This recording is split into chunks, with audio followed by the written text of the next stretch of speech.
Assalamualaikum warahmatullahi wabarakatuh.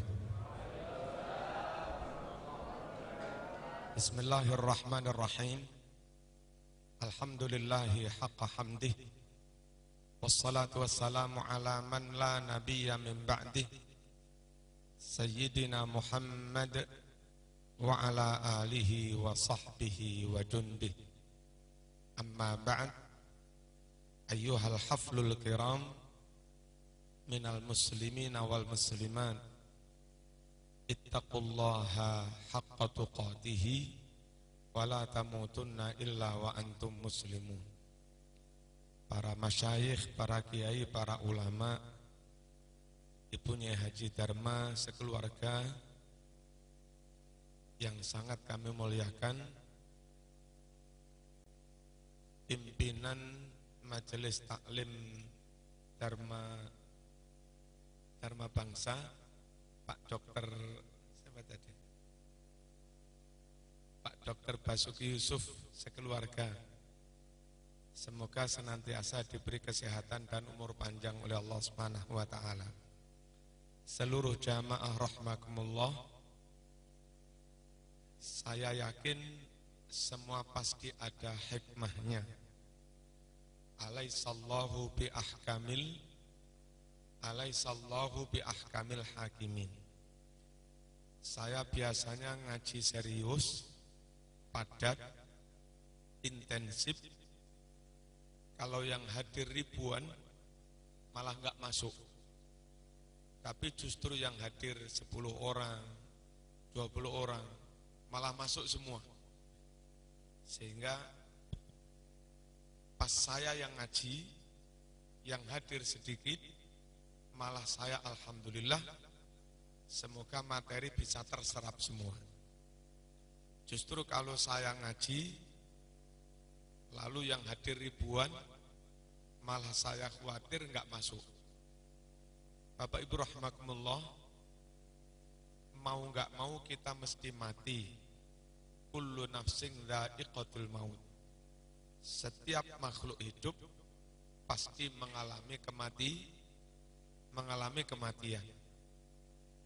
Kita berobat boleh, memang itu ikhtiar. Ke dokter boleh, memang ikhtiar. Membeli obat, dipijet juga boleh sebagai ikhtiar. Tapi jangan sampai berobat sampai ke Singapura, ke Thailand dalam rangka takut dari kematian, lari dan menghindari kematian. Tidak akan bisa orang menghindari kematian. Allah Subhanahu wa taala berfirman, "Qul innal mautal ladzi tafirruna minhu fa innahu mulaqikum tsumma turadduna ila alimil ghaibi wasyahadah fayunabbiukum bima kuntum ta'malun." Katakan Muhammad kepada umat Islam itu, mau lari kemana? Kematian tetap akan menjemput kamu. Fa innahu mulaqikum. Setelah sampean mati, summa turadduna ila alimil ghaibi wasyahadah.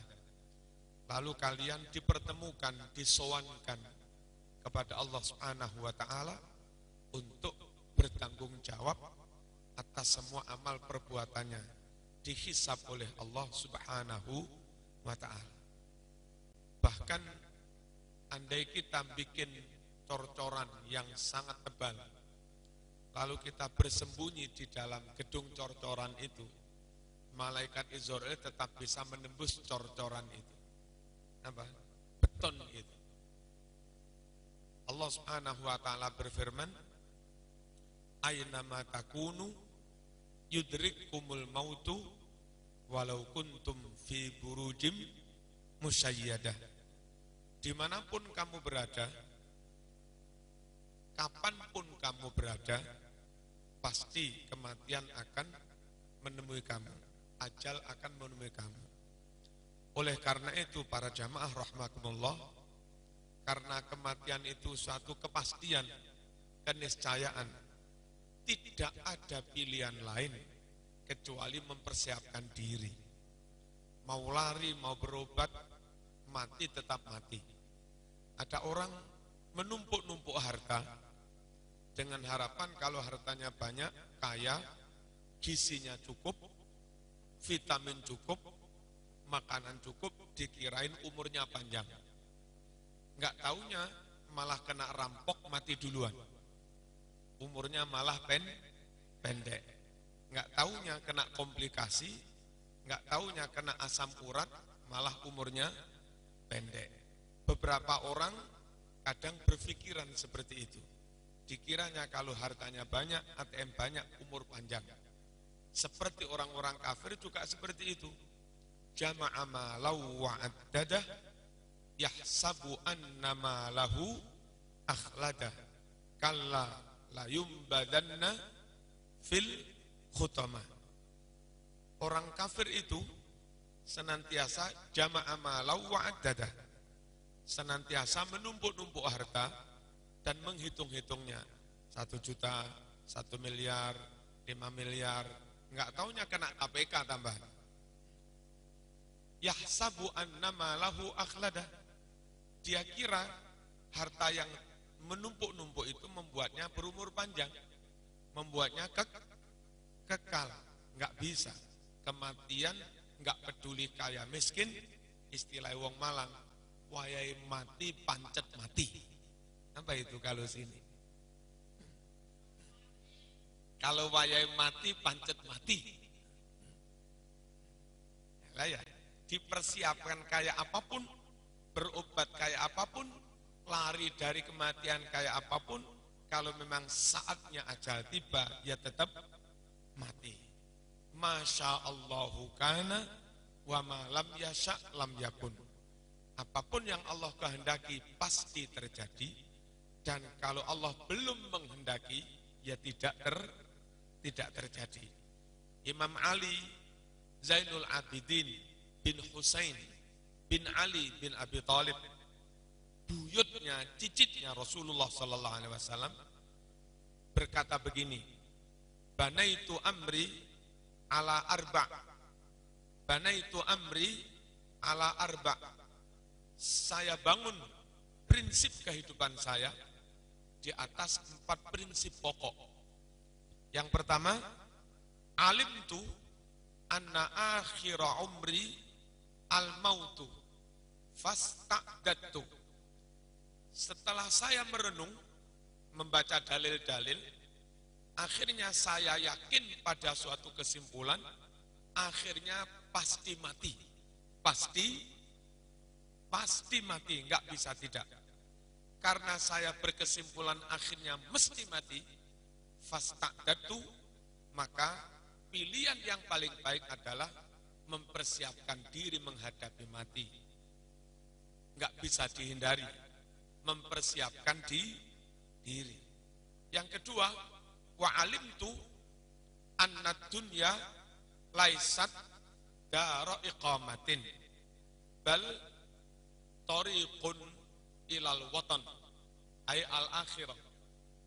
Setelah saya merenung berpikir dalam, saya akhirnya mengerti, menyadari, meyakini bahwa dunia ini bukan tempat tinggal yang abadi. Dunia ini bukan tempat tinggal yang sebenarnya. Mau nggak mau meski kita tinggalkan. Lah apa dunia ini? Thoriqun ilal watan.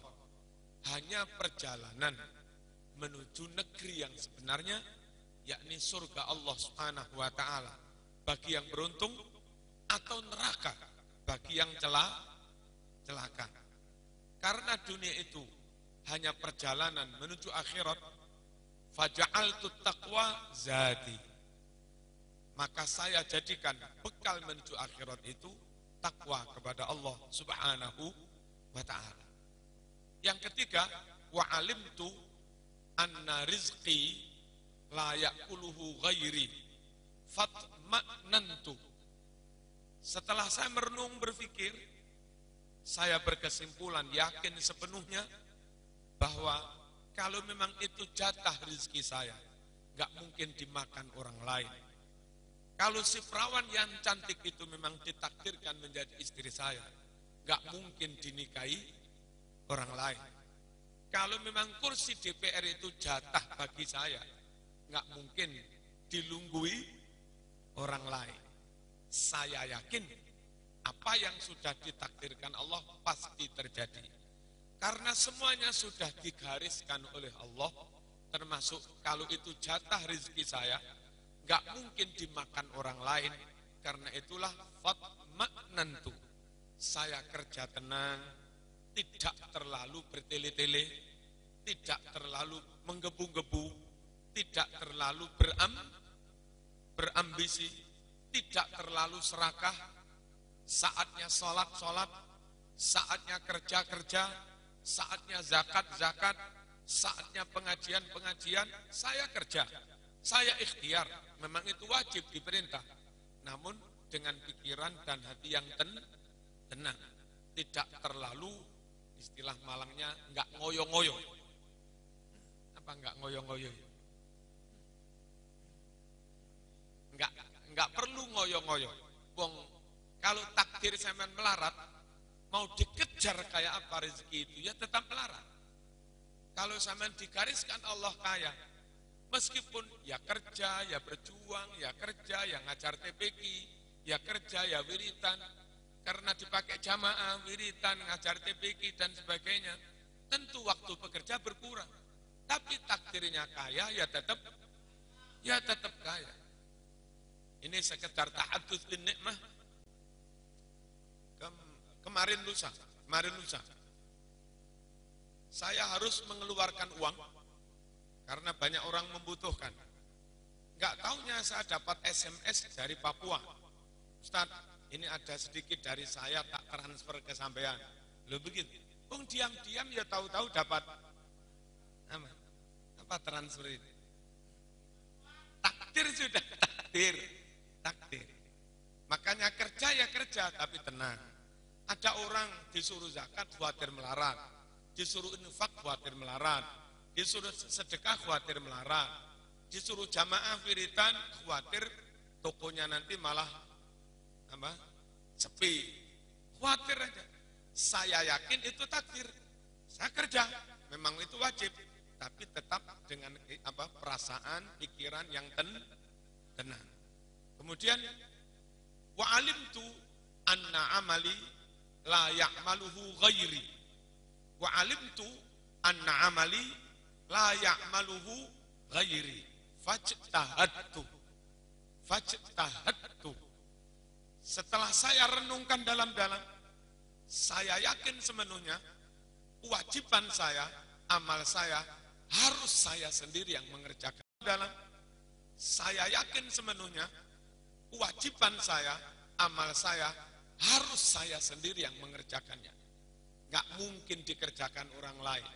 Kita misalnya payah-payah, mas, wakili saya mas, sholat mas, nggak bisa. Itu kewajiban saya, harus saya yang mengerjakan. Mas, wakili saya mas, saya ngantuk, wakili saya tahajud dan witir ya, nggak bisa. Setelah saya renungkan, akhirnya saya simpulkan, amal saya harus saya yang mengerjakan. Nggak mungkin diwakili orang lain.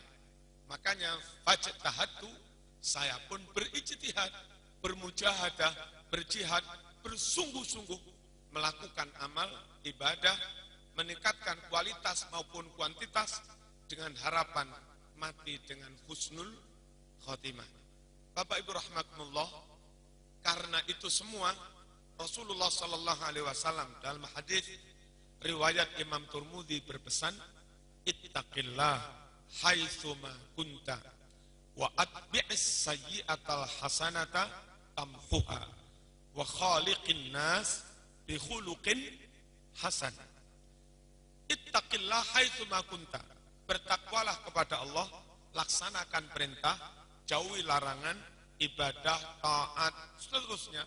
Baik hablum minallah, hablum minannas. Lakukan perintah, bertakwalah kepada Allah dimanapun, kapanpun kamu ada.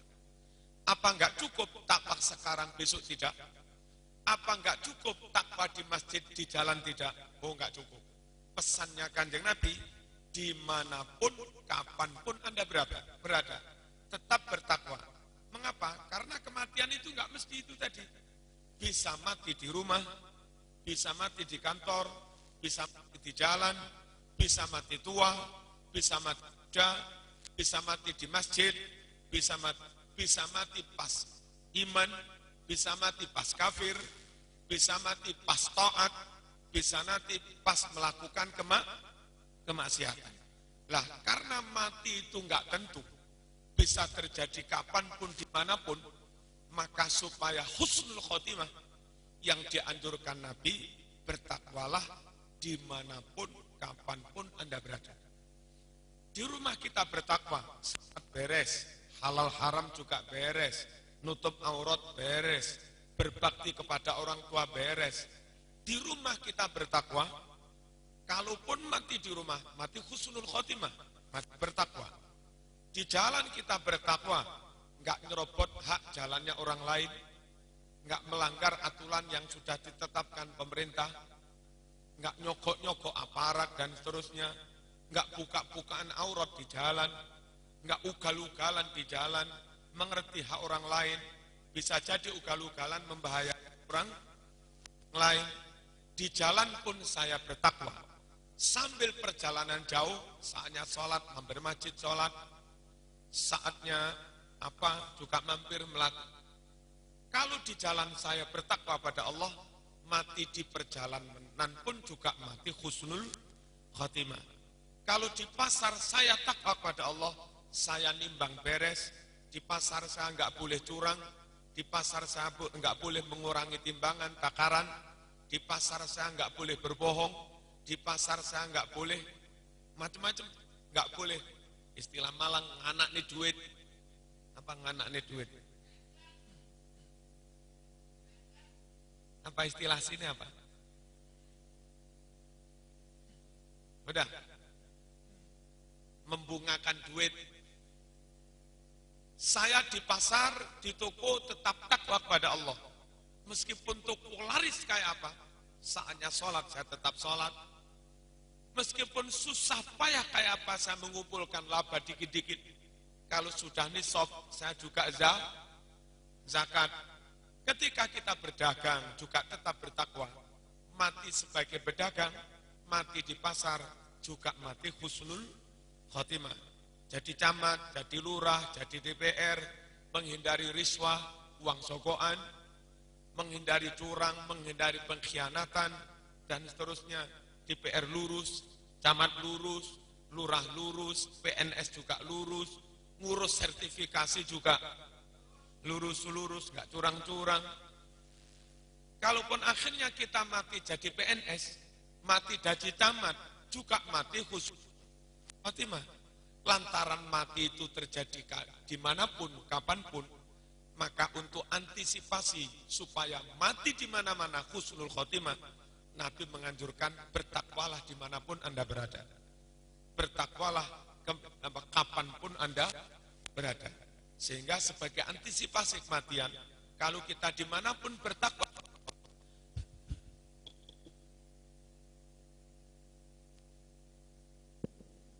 Halo. Kalau dimanapun kita bertakwa kepada Allah, sekali lagi, mati muda husnul khotimah, mati tua husnul khotimah, mati di majelis taklim husnul khotimah, mati perjalanan kurang, tabrak becak, tetap husnul khotimah. Nah, husnul khotimah itu penting.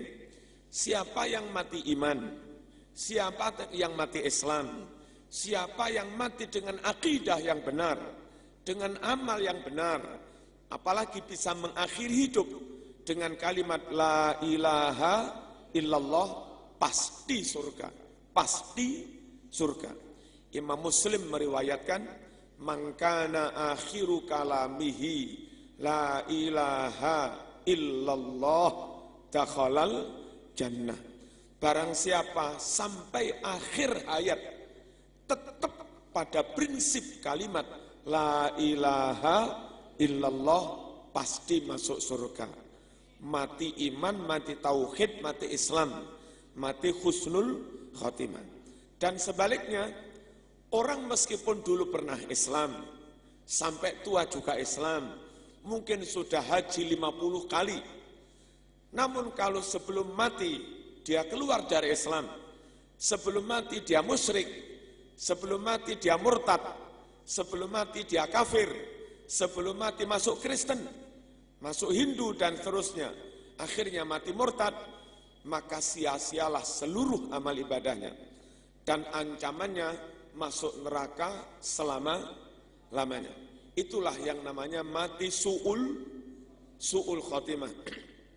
Allah berfirman di surat Al-Baqarah, "Wa may yartadid minkum an dinihi fayamut wa huwa kafir faulaika habitat a'maluhum fid dunya wal akhirah wa ulaika ashabun nar hum fiha khalidun." Barang siapa murtad dari agama Islam, keluar dari agama Islam, maaf, yang termasuk sembrono, Jamal Mirdad nikah dengan Lydia Kandu. Enggak hati-hati itu sembrono. Mungkin Jamal tetap muslim, tapi punya anak 4 harus dibagi 2. Separuh ikut Jamal, separuh ikut Lydia Kandu. Happy Salma nikah dengan orang Bali, akhirnya masuk agama Hindu. Nafa Urbah nikah dengan siapa yang Inggris itu, akhirnya masuk Kristen. Lah kalau sampai mati tetap Kristen kan mati su'ul khatimah. Wa may yartadid minkum an dinihi, barang siapa murtad keluar dari agama Islam, fayamut wa huwa kafir, lalu dia mati dalam keadaan kafir. Apa kata Allah? Faulaika habitat a'maluhum. Maka mereka itu seluruh amal ibadahnya lebur, sia-sia, terhapus semua. Wa ulaika ashabun nar. Dan mereka calon penghuni neraka. Berapa hari masuk neraka? Berapa bulan masuk neraka orang murtad itu? Berapa bulan? Hum fiha khalidun. Apa itu? Ya selama-lamanya kekal. Bapak Ibu rahimakumullah, Rasulullah sallallahu alaihi wasallam dalam hadis riwayat Imam Abu Dawud pernah mengkhawatirkan kejadian itu. Umatku ini terbagi menjadi 4. Minhum man yuladu mu'minan.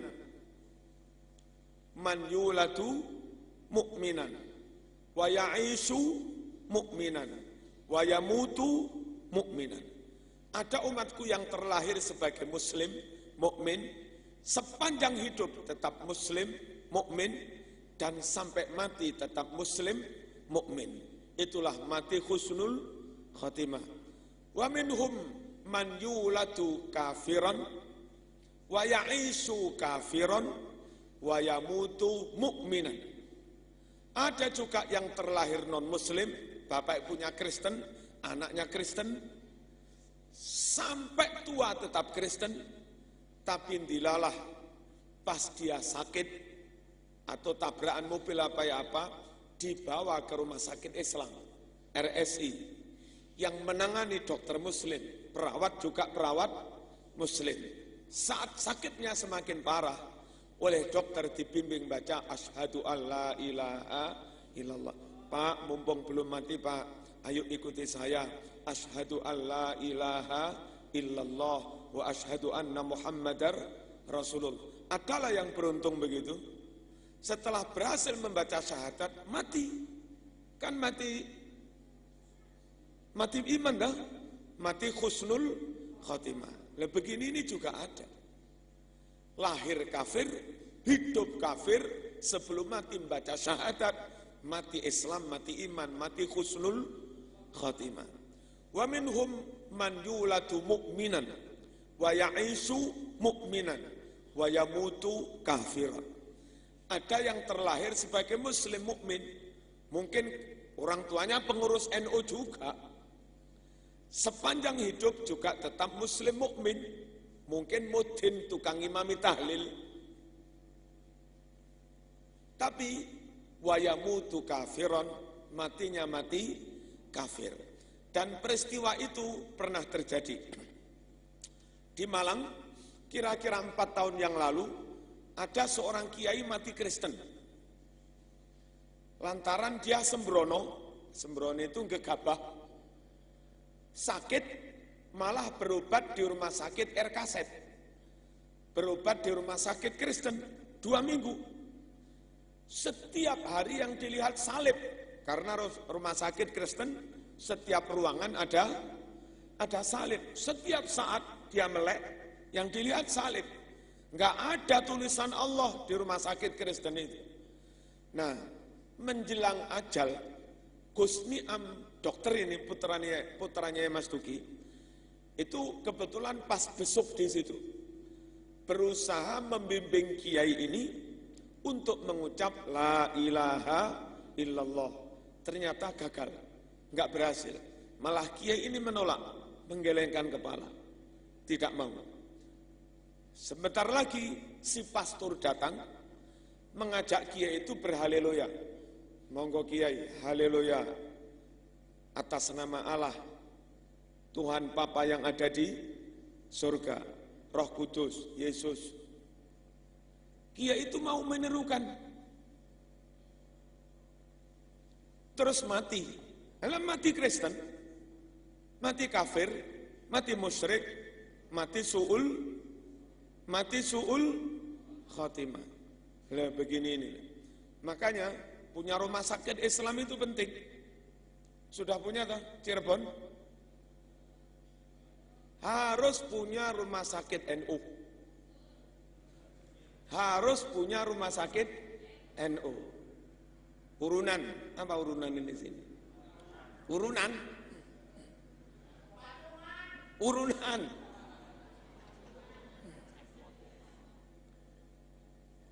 PCNU Blitar mengedarkan stiker 10 ribuan.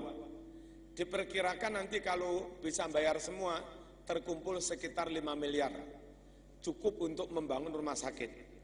Kalau Malang sudah punya rumah sakit, NU punya 3 rumah sakit, di Tumpang, di Kota Malang, sama di Ngundang Legi.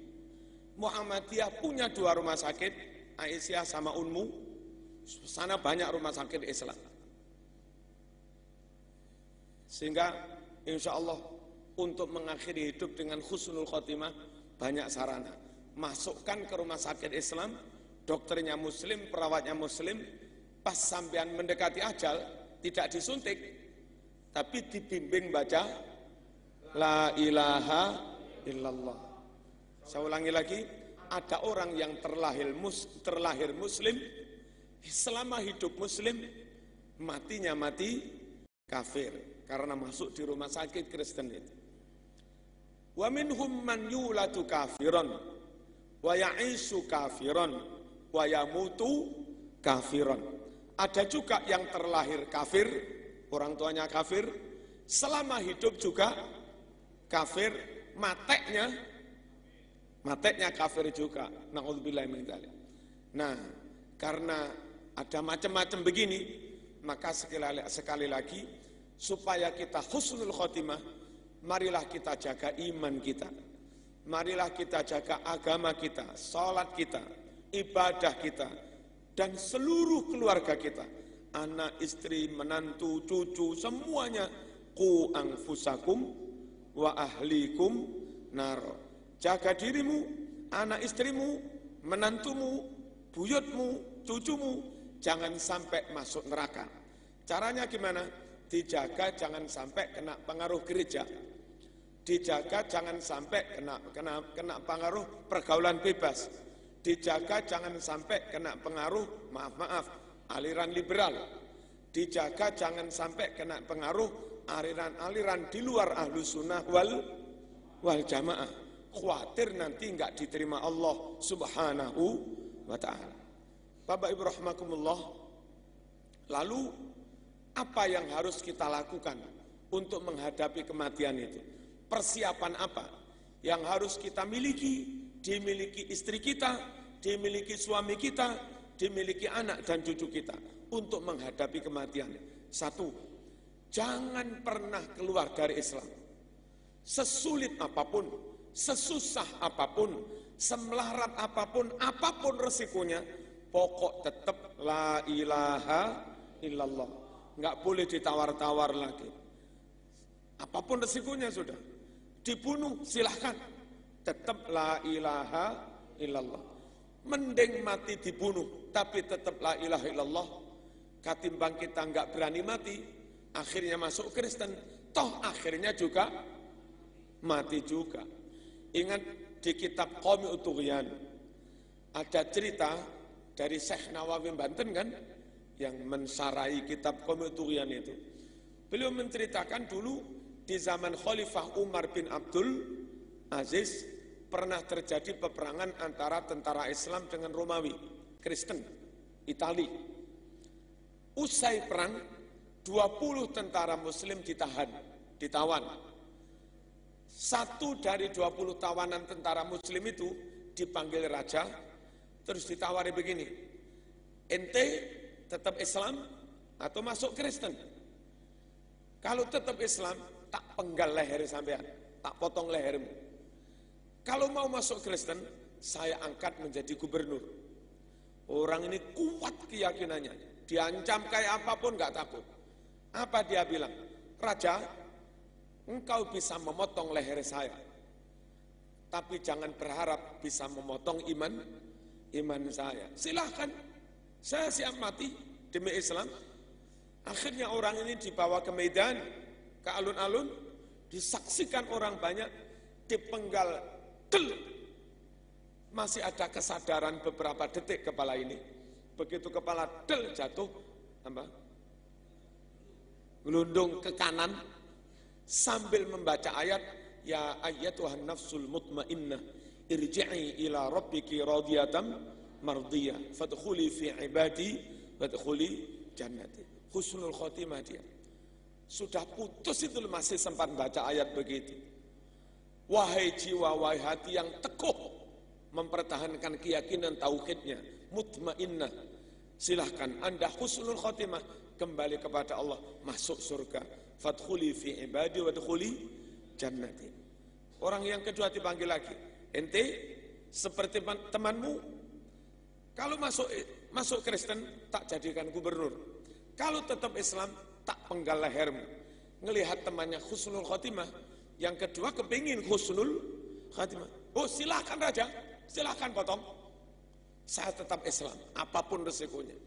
Bawa ke alun-alun, potong, nasibnya seperti orang yang pertama. Nah yang ketiga ini, atrokat husyakawah. Orang tergaris, digaris oleh Allah, menjadi orang sesat, menjadi orang celaka, masuk neraka. Dipanggil oleh raja, gimana? Seperti teman sampean? Kalau masuk Kristen, tak jadikan gubernur. Kalau tetap Islam, tak potong leher sampean.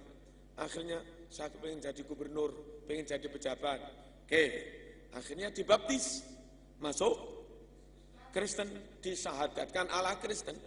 Syahadat musyrik itu. Salib kok disembah, kan musyrik. Nah, setelah dibaptis, lalu dia akan dilantik menjadi gubernur. Saat wasfah, SK mau ditulis, penetapan jadi gubernur, lalu dilantik.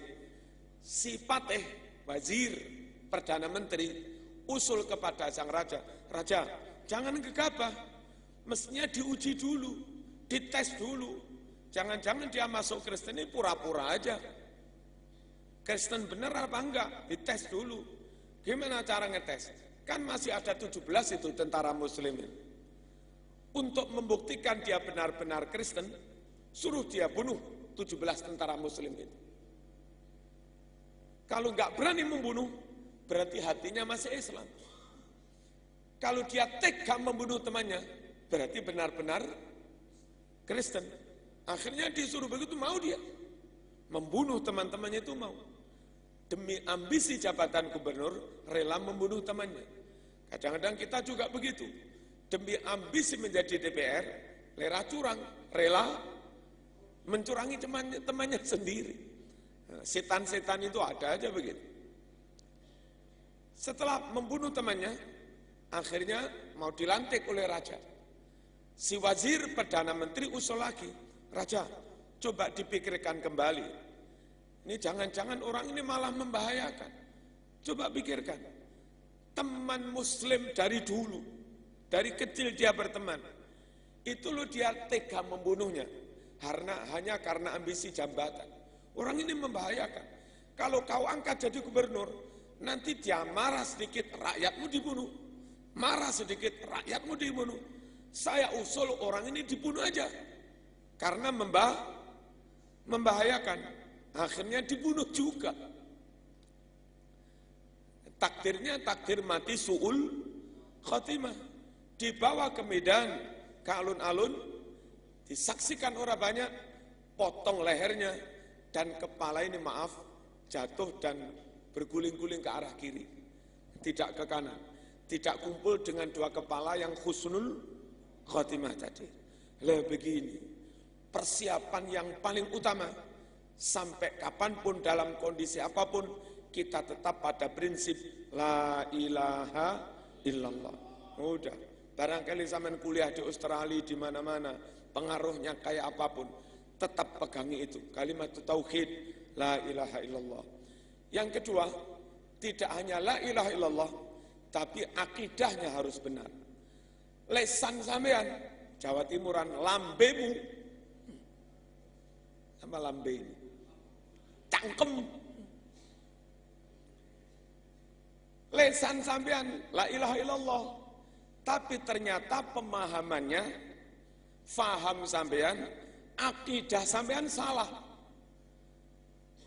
Pemahaman sampean, akidah sampean bukan yang diajarkan oleh Nabi Muhammad Sallallahu Alaihi Wasallam.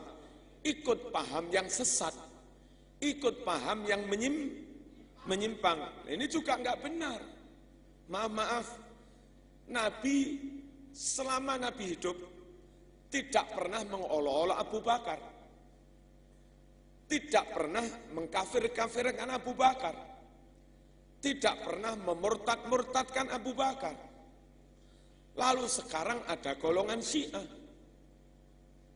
ada yang berani mengkafir-kafirkan sahabat, termasuk mengkafir-kafirkan Abu Bakar, mengunggul-unggulkan Ali, menghina-hina Abu Bakar, sahabat yang lain.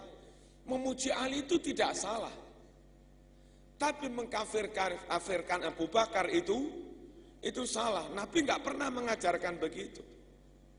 Bahkan kalau boleh banding-banding, Ali menantunya Kanjeng Nabi, Utsman juga menantunya Kanjeng Nabi, malah 2 kali jadi menantunya Nabi. Sampai dapat sebutan Dzun Nurain, orang yang punya 2 cahaya. Abu Bakar mertuanya Nabi, Umar juga mertuanya Kanjeng Nabi. Kalau Ali dimuliakan karena menantunya Nabi, lah Utsman kan juga menantu. Kalau Ali dimuliakan karena menantunya Nabi, Abu Bakar bukan hanya menantu, malah mertua. Andai saya di depan rumah saya, lalu ada 2 tamu datang bareng. Tamu yang pertama menantu saya, tamu yang kedua mertua saya, datangnya bareng. Siapa yang dihormati lebih dulu? Mertua kan? Andai Nabi di depan pintu surga, Ali bin Abi Thalib dan Abu Bakar datang bareng di depan pintu surga, satu menantunya, satu mertuanya. Tentu Nabi sebagai manusia yang normal ini akan menghormati lebih dulu mertuanya, Abu Bakar ini Siddiq. Begitu dihormatinya Abu Bakar, begitu dihormatinya Umar oleh Rasulullah SAW. Sampai-sampai dalam riwayat Imam Bukhari, riwayat Imam Muslim, ketika Nabi sakit parah, nggak bisa mengimami salat, Nabi bilang, ya Aisyah, muri Abu Bakrin, falyusalli bin nas. Wahai Aisyah, matur kepada bapakmu, Abu Bakar, suruh ngimami, saya nggak kuat. Andai Abu Bakar orang brengsek, andai Abu Bakar orang murtad, orang kafir, orang elek, ya nggak mungkinlah dipercaya Nabi suruh ganti mengimami. Begitu percayanya Nabi kepada Abu Bakar, sampai suruh ngimami. Loh itu loh orang Syiah menganggap Abu Bakar itu, ada yang menganggap kafir lah, sesat, fasik, perampok, dan seterusnya. Meyakini begitu terhadap Abu Bakar, nggak pernah diajarkan oleh Rasulullah Sallallahu Alaihi Wasallam. Awas, iman ya iman, Islam ya Islam, tapi jangan yang Syiah. Jangan yang Syiah, karena mereka punya doktrin. Yang doktrin itu nggak pernah diajarkan oleh Rasulullah Sallallahu Alaihi Wasallam. Berarti itu doktrin bid'ah. Apa? Doktrin bid'ah. Kemudian begini, Rasulullah mengajarkan apa yang namanya barokah. Rasulullah mengajarkan ziarah kubur. Rasulullah mengajarkan zikir keras. Rasulullah mengajarkan wiridan. Rasulullah mengajarkan tawassul. Rasulullah mengajarkan mendoakan orang yang sudah wafat. Namun ada golongan di luar Ahlus Sunnah wal Jamaah yang dimotori golongan Wahabi. Mereka mengingkari tawassul. Mereka mengingkari ziarah kubur. Mereka melarang mendoakan orang yang sudah mati. Mereka melarang bersedekah pahalanya untuk orang yang sudah mati. Mereka mengharamkan zikir bersama. Mereka mengharamkan maulid salawat bersama. Mereka mengharamkan wiridan bersama. Bahkan sebagian ada yang mengharamkan kunut juga. Padahal Nabi mengajarkan. Kalau zaman ikut golongan seperti ini, berarti zaman ikut golongan yang fahamnya, akidahnya, doktrin dan ajarannya tidak sesuai dengan ajaran Rasulullah Sallallahu Alaihi Wasallam, dan itu dijamin tidak diterima. Kok dijamin tidak diterima ini? Dijamin tidak diterima, pasti ditolak. Hadisnya jelas, riwayat Imam Muslim, man amila amalan laisa alaihi amruna fahuwa raddun. Barang siapa melakukan amal ibadah yang itu tidak sesuai dengan yang kami perintahkan, tidak sesuai dengan yang kami ajarkan, fahuwa raddun, maka amalan itu ditolak. Allahumma shalli ala sayyidina Muhammad. Bekal pertama menghadapi mati tetap iman Islam. Tapi itu pun belum cukup, harus ditambahi bekal kedua, akidahnya harus benar. Akidah yang benar yang diajarkan Nabi kepada para sahabat. Setelah itu sahabat mati dan sudah menyampaikan ajaran itu kepada tabi'in. Sebelum tabi'in mati, sudah menyampaikan ajaran itu kepada muridnya, tabi'in. Lah tabi'in itulah zaman imam-imam madhab itu. Imam Hanafi tabi'in. Imam Maliki tabi'in. Kalau kita ikut ulama-ulama madhab, karena mereka muridnya tabi'in, otomatis ilmunya madhab itu ilmu dari tabi'in. Lah tabi'in dapat ilmu dari sahabat. Kalau kita ikut tabi'in, berarti ilmu kita sama dengan sahabat. Lah sahabat dapat ilmu dari Rasulullah Sallallahu Alaihi Wasallam. Kalau kita ikut sahabat, berarti juga ikut ajaran Rasulullah Sallallahu Alaihi Wasallam. Hadirin rahimakumullah, akidahnya harus benar, ilmunya harus benar. Kalau akidahnya benar, ilmunya benar, maka amal ibadahnya juga benar. Lalu belum cukup itu, hatinya harus benar. Kelihatan amalnya benar, tapi sirik, sampai sirik ini. Terengki. Ada orang kaya sakit hati. Ada orang sukses sakit hati. Ada orang jadi DPR sakit hati. Hatinya harus sehat. Hatinya harus baik. Niatnya harus lurus. Semata-mata karena Allah Subhanahu wa Ta'ala. Harus ikhlas. Harus ridha. Harus mahabbah. Kadang ada orang zikirnya istiqomah, tapi mengumpat orang lain juga istiqomah. Rasani itu loh. zikirnya istiqomah, majelis taklimnya istiqomah, ngerasani orang lain juga istiqomah. Biasanya orang mengomongkan kejelekan orang lain karena sakit hati. Kalau nggak sakit hati, dia mahabbah, dia ukhuwah, dia cinta, nggak mungkin mengomongkan jeleknya orang lain. Mengolok-olok, menghina karena sombong, merasa lebih baik. Padahal belum tentu matinya husnul khotimah, belum tentu amalmu diterima. Jangan-jangan malah dimurkai Allah, kok merasa baik. Akidah benar, ilmu benar, agar amalnya benar, lalu hatinya juga harus benar. Allah Subhanahu wa taala berfirman, "Yauma la yanfa'u malu wala banun illa man atallaha biqalbin salim." Kelak di hari kiamat, harta, anak, semuanya ini yang kita bangga-banggakan ini, enggak ada gunanya semua. Enggak bisa menyelamatkan kita kecuali orang yang mati menghadap Allah biqalbin salim, dengan hati yang bersih, sehat.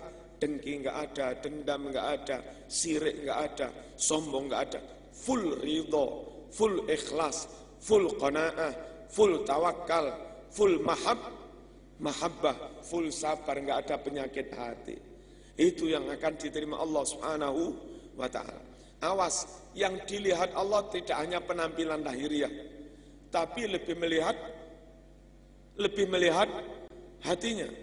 Innallaha la yanzuru ila suwarikum wala ila ajsadikum walakin yanzuru ila qulubikum. Awas, yang Allah nilai bukan wajahmu, yang Allah nilai bukan penampilanmu, bukan fisikmu, tapi yang Allah nilai hatimu. Dan yang keempat, Bapak Ibu rahimakumullah, sanggup menghadap Allah, bekal menghadap Allah adalah luqmatul halal. Makanannya senantiasa halal, kerja berhati-hati, dagang berhati-hati, jadi PNS berhati-hati, ngurus kenaikan ke pangkat berhati-hati, ingin keterima PNS berhati-hati, kampanye pengen jadi DPR juga berhati-hati, hindari haram-haram, hindari riswah, hindari nyokok-nyokok itu apa? Hindari suap, hindari korupsi. Eman hadirin rahimakumullah, salatnya hebat, wiridnya hebat, amalnya hebat, enggak diterima Allah hanya karena sangnya tidak halal, makanannya tidak halal. Orang haji, orang umroh mengucap labbaik Allahumma labbaik, labbaik Allahumma labbaik, ternyata bekalnya haram, duitnya haram, ONH-nya haram, makanannya haram. Apa Allah bilang, menjawab kepada orang yang labbaik itu? Allah menjawab, la labbaik wala sa'daik, la labbaik wala sa'daik, tiada labbaik bagimu, tiada sa'daik bagimu. Kalau bahasa Malang, labbaik Allahumma labbaik, Allah menjawab, kak labbaik labaikan, kau usah labbaik labaikan, zatuka haram, wong makananmu haram, bekalmu haram. Allah Subhanahu wa taala berfirman dalam hadis qudsi, ya bani Adam, atib tu'mataka tustajab da'watuka. Hai anak Adam, makan yang halal saja, pasti doamu saya kabulkan, pasti doamu kami ijabahi. Bapak Ibu rahimakumullah, sedikit lagi, dulu zaman orang tua kita, nenek moyang kita, mereka bodoh-bodoh, nggak kuliah, mondoknya juga nggak terlalu lama-lama, nggak ada bekal, dijajah Belanda, melarat-melarat cicit kita, nenek moyang kita. Tapi luar biasa, madau wa najah, mereka hidup, mati, dan lulus ujian dari Allah Subhanahu wa taala. Mbah kita ini, kakek kita mungkin, atau tetangga kita, kadang awam baca bismillah itu begini, bismillahirrahmanirrahim. Tukang mijet bayi itu loh, dukun bayi. Kita kadang dokter anak aja, anaknya malah dibawa ke situ.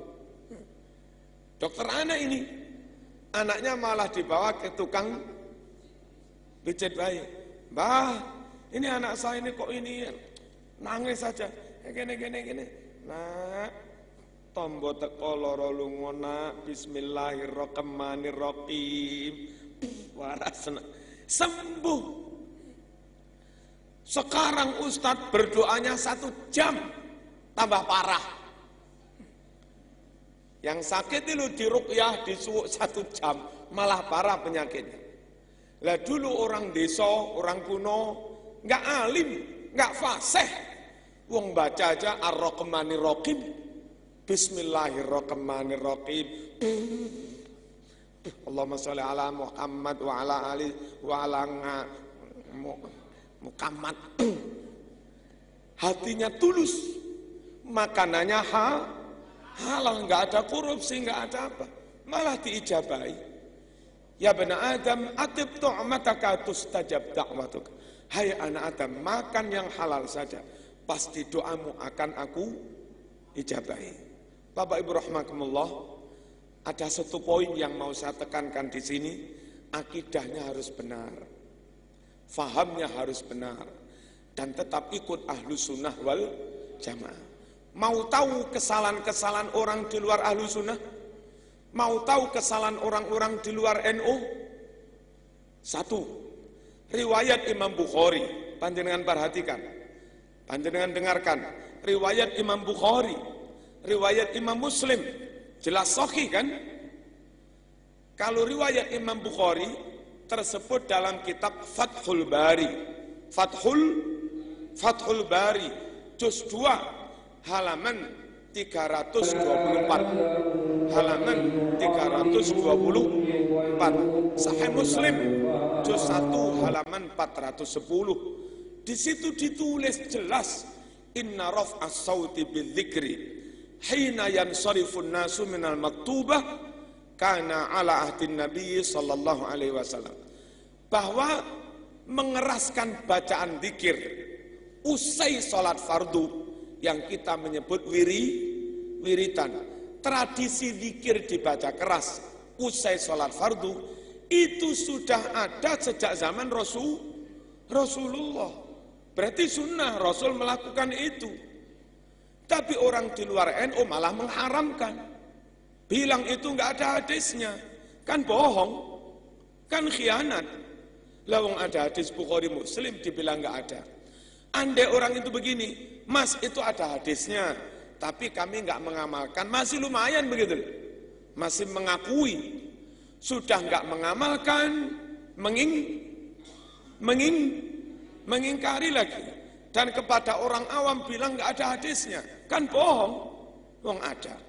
Ini contoh satu aja bahwa teman-teman di luar Ahlus Sunnah nggak benar, nggak benar.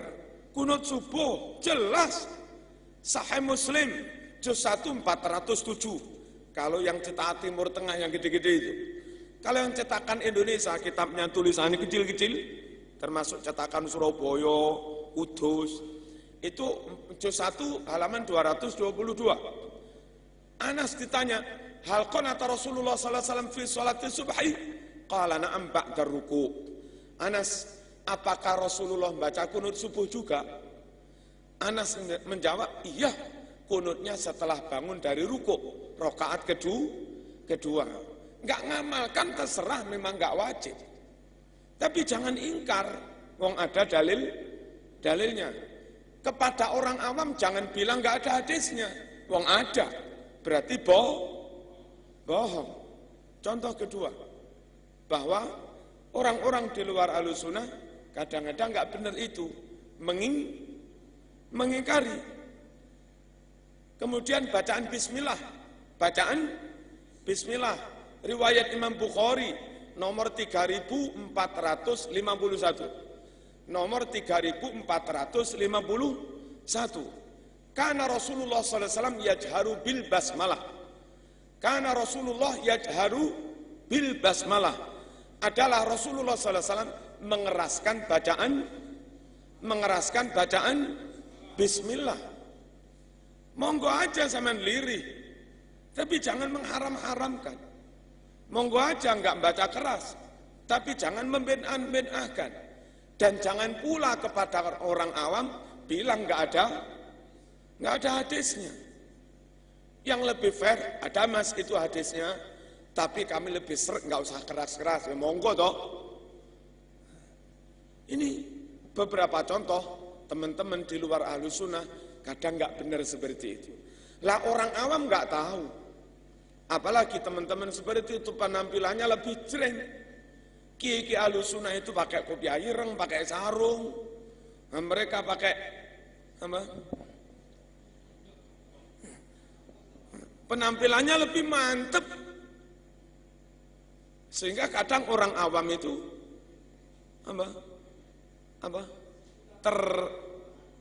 terpengaruh, terpikat oleh penampilan mereka. Bapak Ibu rahimakumullah. Kemudian bersedekah untuk orang mati. Bapak mati, ibu mati, atau misalnya Pak Dokter Dasuki, sedekah sedikit ini diniatkan untuk almarhum Pak Haji Dharma.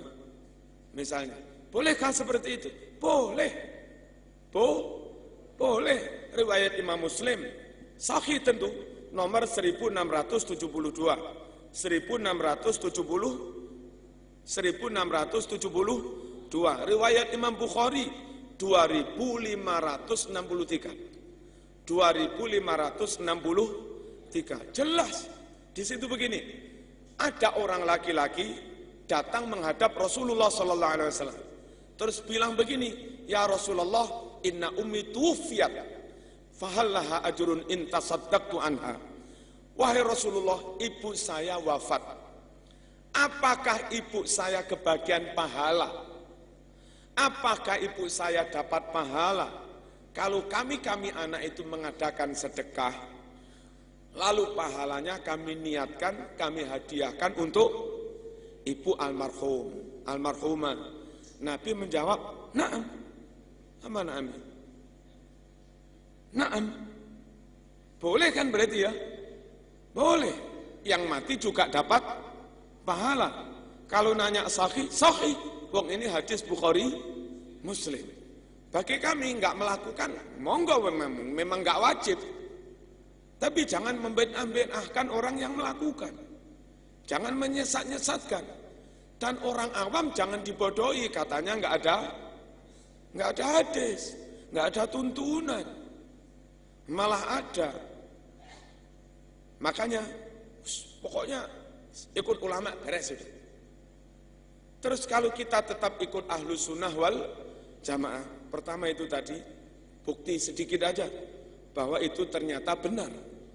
Ziarah kubur dilakukan Rasulullah, dilakukan sahabat, juga diperintahkan. Hadisnya mulai Tirmidzi, Ibnu Majah, Bukhari, Muslim pada ziarah kubur.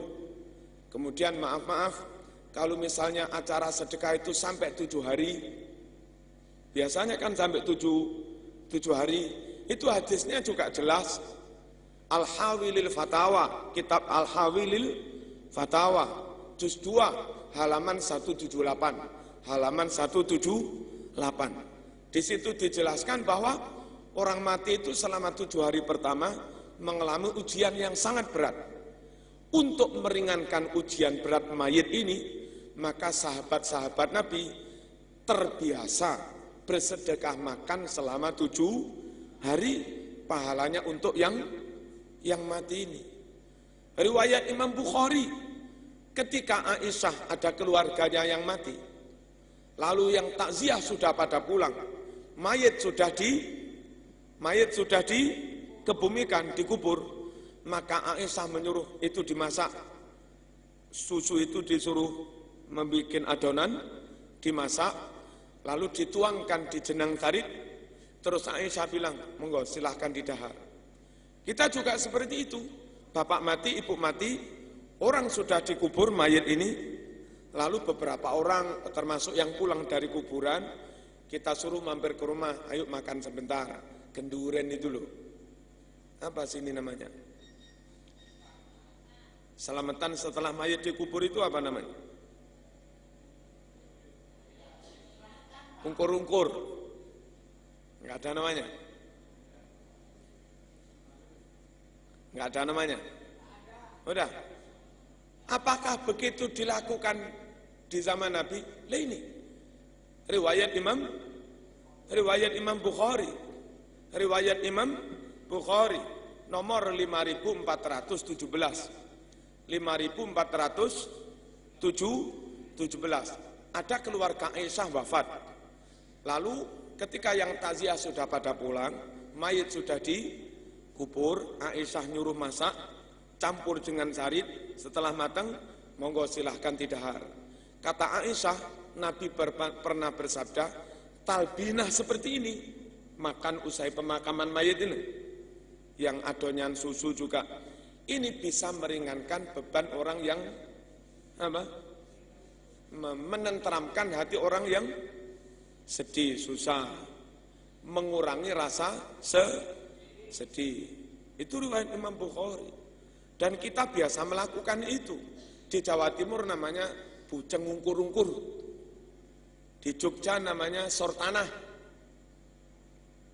Di Losawi nggak ada namanya. Selamatan aja. Bapak Ibu rahmakumullah, mengingat itu dan yang lain-lain masih banyak. Orang-orang itu mencurangi hadis itu banyak. Ada dibilang nggak ada, sahih dibilang nggak sahih, malah dhaif dibilang sahih. Kayak begini, Nabi mencium istri, lalu setelah mencium istri sholat tanpa wudhu, itu dipakai dalil, loh nggak apa-apa loh, mencium istri nggak batal. Lawang Nabi saja mencium istri lalu sholat tanpa wudhu. Hadis itu loh ditulis di Bulughul Maram, riwayat Imam Ahmad, dan di Bulughul Maram juga ditulisi wadha'afahul Bukhari. Hadis ini dinyatakan dhaif oleh Imam Bukhari. Mestinya nggak usah dipakai dalil wong dhaif. Tapi ya tetap saja, ini yang sahih, repot orang awam. Hadis tentang Yasin yang oleh ulama dihukumi sahih, tapi oleh mereka malah dihukumi dhaif. Itu di kitab Jami' Shaghir juz 2 halaman 178, riwayat Baihaqi sahih. Barang siapa membaca Yasin ikhlas karena Allah, diampuni dosanya. Lah, supaya si mayitmu diampuni dosanya, bacakan Yasin di samping mayit. Itu riwayat itu sahih. Riwayat Baihaqi yang menyatakan sahih ulama ahli hadis, tapi malah didhaifkan. Yang Imam Bukhari mengatakan dhaif, Nabi mencium istri lalu sholat tanpa wudhu, dinyatakan dhaif oleh Imam Bukhari, lah malah dinyatakan sahih. Repot begini nih, repot.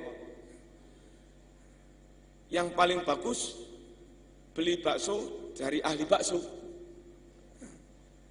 Pakaian ini dijahitkan kepada yang ahli jahit. Nah, kepingin berobat ya kepada Pak Dasuki, berobatlah kepada dokter, ojo nang dukun, berobatlah kepada ahlinya. Pesan Kanjeng Nabi, serahkan segala sesuatu kepada ahlinya. Quran juga berpesan seperti itu, tanya kepada ahlinya. Fas'alu ahla dzikri in kuntum la ta'lamun. Idza wussidal amru ila ghairi ahli fantadhiris sa'ah. Kalau suatu urusan diserahkan pada yang bukan ahlinya, tunggulah kerusakannya. Yang ahli agama, ulama, yang ahli kesehatan, dokter, yang ahli ekonomi ya sarjana ekonomi, yang ahli pertanian ya Pak Tani. Jangan kiai disuruh diserai pertanian, jangan kiai diserai ekonomi, nama nggak jalan. Nah, yang ahli agama, kiai agama serahkan pada kiai, kepingin berobat serahkan pada dokter, pengen makan pentol yang enak-enak, sah pada ahli bakso. Saya kira begitu Bapak Ibu rahimakumullah. Kalau ini kita lakukan, senantiasa menjaga iman, menjaga ibadah, menjaga amal, lah supaya amal benar, ibadah benar, akidahnya, pahamnya, ilmunya harus benar, dan supaya itu benar, jangan tinggalkan ahlu sunnah wal jamaah. Sudah terbukti. Terus hatinya harus benar, makanannya, minumannya halalan thayyibah. Insyaallah mati sekarang husnul khotimah, mati kapanpun husnul khotimah. Al-Fatihah.